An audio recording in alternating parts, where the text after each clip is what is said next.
મિત્રો Ronaldo 50 million subscriber, મોટાભાગે યુવાનોના મોઢે અત્યારે એક જ ચર્ચા ચાલી રહી છે. સેમ ડેની અંદર સિલ્વર અને ગોલ્ડન બટન એટલે કે 1 મિલિયન ફોલોઅર અચીવ કરનાર, માત્ર કલાકોની ગણતરીમાં 1 મિલિયન સુધી પહોંચનાર, 3 દિવસની અંદર જોવા જઈએ તો 30 મિલિયન ક્રોસ થઈ ગયા અને 6 દિવસમાં 50 મિલિયન પણ ક્રોસ થઈ ગયા.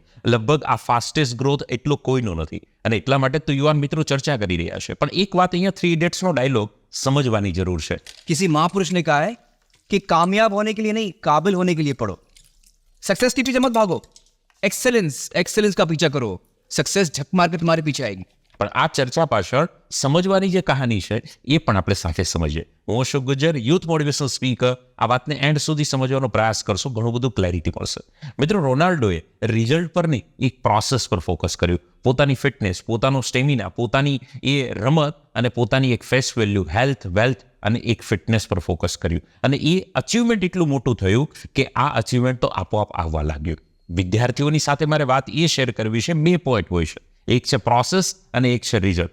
આપણે મોટાભાગે રિઝલ્ટ પર ફોકસ કરીએ. મારે એટલા ટકા લાવવા છે, મારે આ અચીવમેન્ટ પ્રાપ્ત કરવું છે, ઇટ્સ ગુડ, એ જરૂરી નથી એવું નથી કહેતો, પણ પ્રોસેસ પ્રોસેસ પર તો ફોકસ કરવું પડશે ને. સિમ્પલ એક્ઝામ્પલ આપું.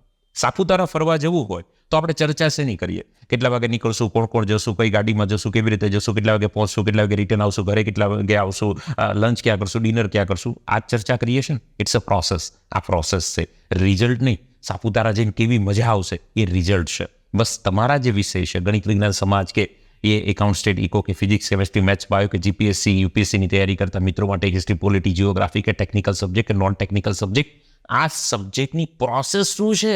નથી આવડતું તો કેમ નથી આવડતું અને કેવી રીતે કરી શકું, આ બધી પ્રોસેસ છે. આ પ્રોસેસ પર ફોકસ કરશો ને તો રિઝલ્ટ તો આપોઆપ મળશે. કદાચ તમે બિલીવ નહીં કર્યું હોય ને એના કરતાં પણ સારું રિઝલ્ટ મળશે, જેવી રીતે રોનાલ્ડોની યુટ્યુબ ચેનલ સાથે થયું. તો મિત્રો, પ્રોસેસ પર ફોકસ કરવાનું શરૂ કરીએ. અને કહેવાય છે ને કે ભીડ કા હિસ્સા નહીં, ભીડ કી વજહ બનના શરૂ કરો. આ રોનાલ્ડો ભીડનો હિસ્સો નથી બન્યા, ભીડનું કારણ બન્યા છે. આપણે પણ આપણી લાઈફમાં એ અચીવમેન્ટ પ્રાપ્ત કરીએ કે ભીડ કા હિસ્સા નહીં, ભીડ કી વજહ બનના શરૂ કરતે. એના માટે પ્રોસેસ પર ફોકસ કરવું પડશે. તો are you ready for that? Yes or no? Comment કરીને ચોક્કસથી જણાવજો. અને હા, તમે ચેનલ પર પહેલી વાર આવ્યા હોય તો ચોક્કસથી ચેનલને લાઇક કરજો, ફોલો કરજો, સબસ્ક્રાઇબ કરજો. આપના વિચારો કોમેન્ટના માધ્યમથી શેર કરજો. આવી જ રીતે અમને પ્રેમ અને સાથ સહકાર આપવા બદલ ખૂબ ખૂબ આભારની સાથે થેન્ક યુ. જય હિન્દ, જય ભારત.